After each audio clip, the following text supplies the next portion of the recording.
हाँ तो बच्चों, आज मैं पुनः यह दंतुरित मुस्कान नागार्जुन द्वारा लिखा गया पाठ लेकर आया हूँ। बहुत बच्चों से यह शिकायत मिला कि सर यह पाठ मुझे अच्छी तरह से समझ में नहीं आई, इसलिए आज ऐसा है कि मैं एक एक लाइन पढ़ करके उसे बतला देना चाहता हूँ। लेकिन इसको सर्वप्रथम ये समझ लेना है कि यह नागार्जुन द्वारा लिखा गया यह दंतुरित मुस्कान किस पर आधारित है, इस कवि का भाव क्या है, ये सारी चीज़ें आज समझ लेने की समझाने की कोशिश करूँगा।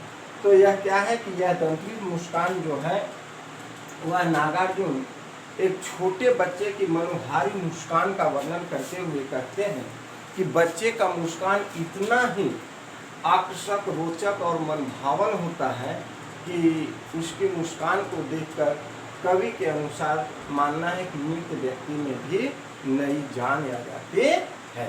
साथ ही साथ बच्चे की स्पर्श, बच्चे की मनोहारी मुस्कान आदि को देखकर पत्थर से पत्थर दिल अर्थात जिसको क्रूर कहते हैं, क्रूर से क्रूर व्यक्ति अर्थात अत्याचारी से अत्याचारी व्यक्ति भी वह पिघल करके द्रवित हो जाता है, उसके अंदर भी प्रेम जग जाता है। अर्थात कहने का अर्थ है कि पाषाण हृदय यानी कठोर हृदय वाला भी पिघल करके निर्मल जल में परिवर्तित हो जाता है।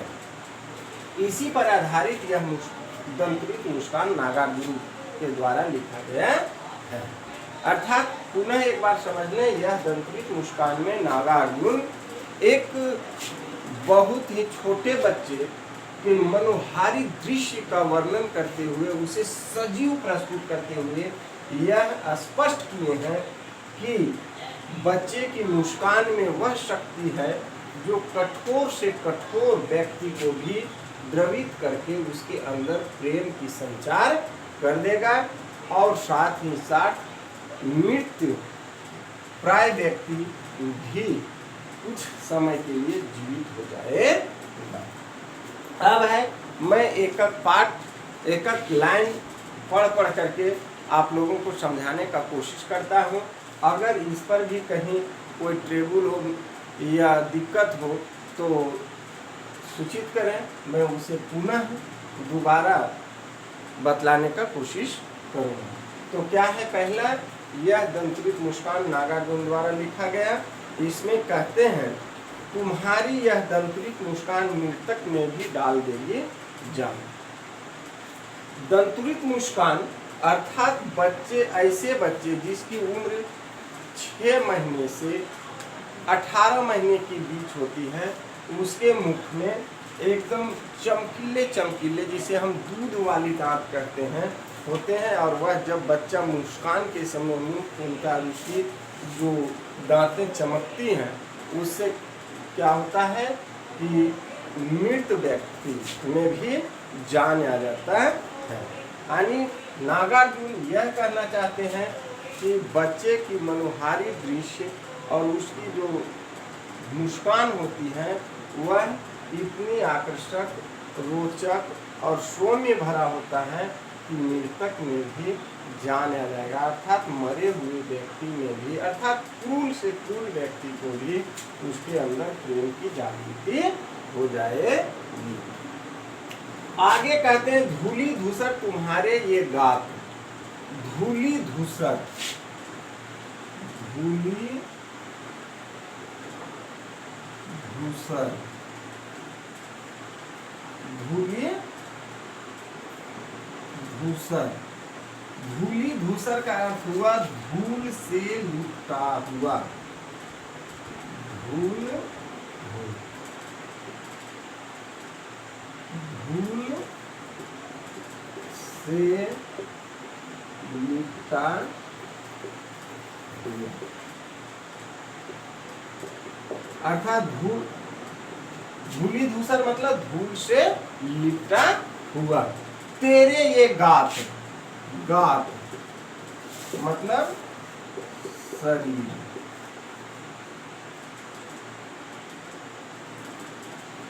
क्या होता है, शरीर। तो क्या है कि कवि क्या कहता है, धूल धूसित तुम्हारे ये गात यानी कि धूल से लिपटा हुआ तुम्हारा यह शरीर, शरीर इस तरह का ना शरीर, तो क्या है कि ऐसा प्रतीत होता है, छोड़कर तालाब मेरी झोपड़ी में खिल रहे जलजात। अर्थात नागार्जुन उस मनोहारी बच्चे से क्या कहते हैं कि तुम्हारा यह धूल से लिपटा हुआ शरीर ऐसा प्रतीत होता है कि तालाब को छोड़कर मेरे आंगन में कमल खिल गया है। अर्थात जलजात, जलजात मतलब कमल। क्या होता है जलजात मीन्स कमल। यानी कहते हैं नागार्जुन उस मनोहारी बच्चे से कि धूल से लिपटा हुआ तुम्हारा यह शरीर ऐसा प्रतीत होता है कि जो तुम्हें तालाब में उगना था वह कमल मेरे आंगन में उग आया है या पनप आया है या जन्म ले लिया है। आगे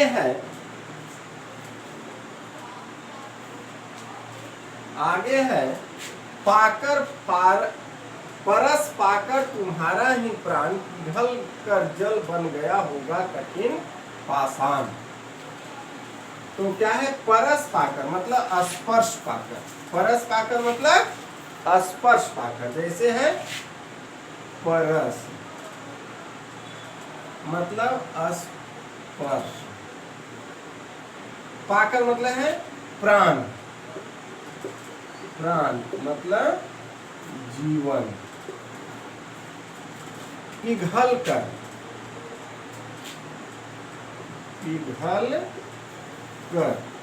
मतलब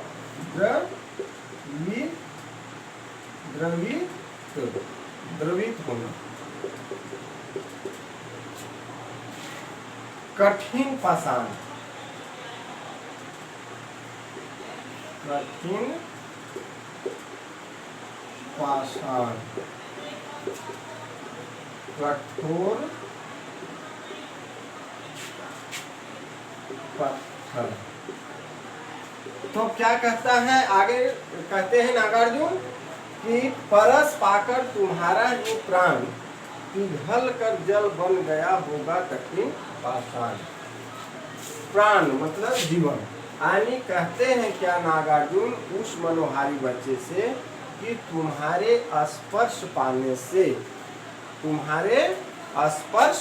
से अर्थात तुम्हें छूने से, इसको हम क्या कहेंगे छूने से, यानी तुम्हारे छूने से ही मात्र क्या है कि कठोर से कठोर पत्थर अर्थात क्रूर से क्रूर व्यक्ति पिघल कर मतलब द्रवित होकर उसके जीवन में सुधार आ जाता है। अर्थात कुल मिलाकर के कवि नागार्जुन क्या कहते हैं कि तुम्हारे यह मनोहारी दृश्य को देखकर कठोर से कठोर व्यक्ति का भी मन द्रवित हो जाता है और वह दयालु या सहिष्णुता प्राप्त कर लेता है। आगे कहता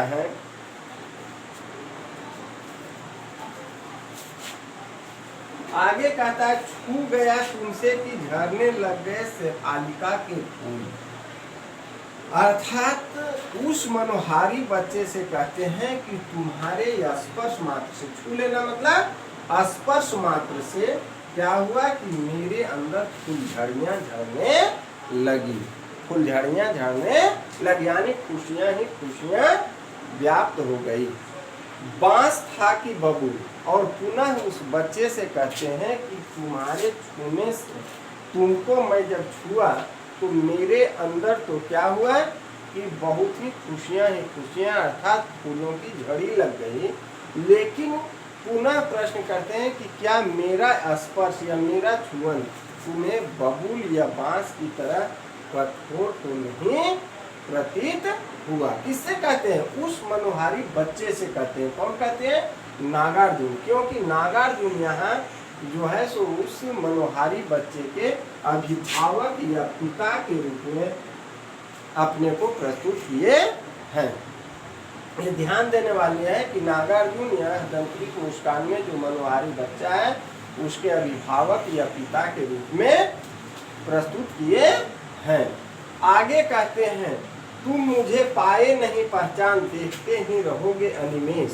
अर्थात नागार्जुन उस मनोहारी बच्चे को क्या कहते हैं कि तुम मुझे नहीं पहचान पाओगे, क्या तुम मुझे अनिमेष देखते रहोगे।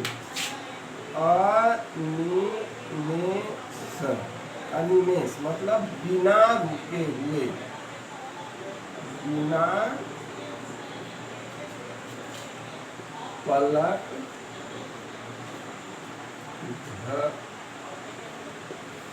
झपकाए, बिना पलक झपकाए। यानी क्या कहते हैं कि बच्चे को कि तुम मुझे क्या है कि बिना पलक झपकाए देखते रहोगे।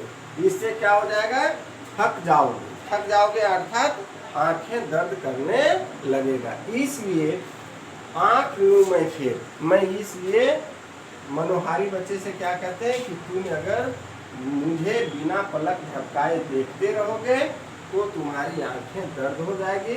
इसलिए ऐसा करते हैं कि मैं ही तुमसे अपना क्या करता हूँ, आंखें फेर लेता हूँ यानी विरक्त कर लेता हूँ, अलग कर लेता हूँ। आगे कहते हैं, क्या हुआ यदि हो सके परिचित न पहली बार, यदि तुम्हारी माँ न माध्यम बनी होती आज। अर्थात क्या कहते हैं नागार्जुन उस मनोहारी बच्चे से कि क्या हर्ज है कि अगर तुम्हारी और मेरी जो यह प्रथम मुलाकात है उसमें मेरी और आपकी पहचान नहीं हो पाई, लेकिन इतना निश्चित है कि अगर तुम्हारी माँ हम दोनों के बीच मध्य की कड़ी नहीं होती तो आज मैं तुम्हें नहीं जान पाता और न ही तुम मुझे जान पाता। मैं न जान सकता देख न मैं न पाता जान तुम्हारी यह दंतरिक मुस्कान। और इसी के साथ क्या कहते हैं कि धन्य है तुम्हारी माँ। अर्थात क्या है कि तुम्हारी माँ भी बहुत ही भाग्यशाली है, ये अथवा आदर के पात्र है और तुम भी धन्य हो, आदर के पात्र हो। चिर परवासी मैं इतर, यानी मैं हमेशा तुम लोगों से, तुम्हारी माँ और तुम लोगों से चिर परवासी यानी बहुत लंबे समय तक मैं अन्यत्र जगह या प्रदेश में रहने वाला व्यक्ति हूँ। इस अतिथि से प्रिय तुम्हारा क्या है संपर्क, उंगलियां माँ की कराती रहती है मधु पर, यानी कि हे बच्चे तुम्हारे और मेरे बीच क्या संबंध है यह तुम नहीं जान पाओगे, क्योंकि मेरे ही नाम की जो तुम्हारी माँ है वह तुम्हें मधुपर्क कराती है। तो मधुपर्क क्या होता है, मधुपर्क क्या है, बच्चों को पहला अन्य प्राशन क्रिया में पहले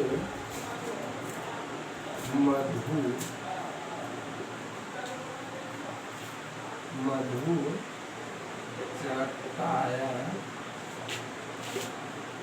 जाता है, जिसे मधु पर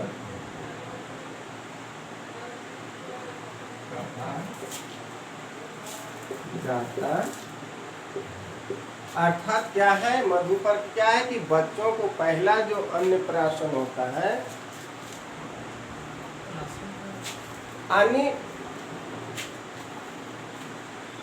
अन्नप्राशन को नहीं समझा, पहला